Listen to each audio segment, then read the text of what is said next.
I can tell you that the Big Eight probably had some of the toughest coaches to officiate for because they were so competitive. They were very good coaches. When you talk about Norm Stewart and Johnny Orr and Billy Tubbs and Jack Hartman and Roy Williams and I could go on and on and on. We had some great coaches.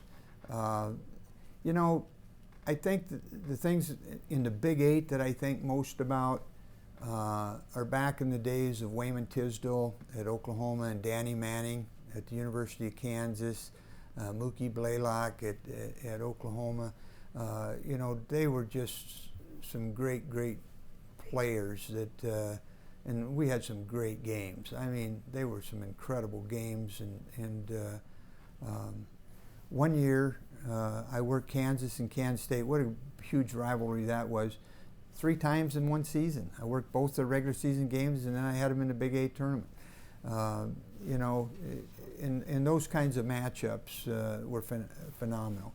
But then you look at the larger scope of things and, you know, refereeing for Michael Jordan, Pat Ewing, David Robinson, you know, and you can just go on and on about the elite stars that eventually were great NBA players, and it was just a great experience. It's amazing the connections you have.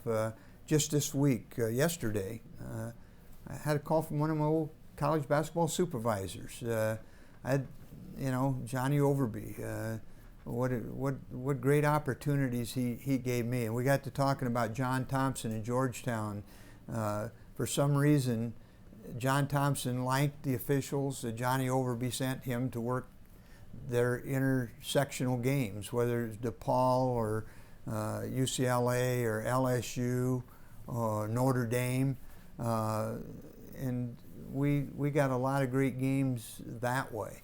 The NCAA tournaments and the NIT games, there were some great games, great players, and of course, officiating changed so much during my time from 1980 to 1997. When I started, every conference had their own officials.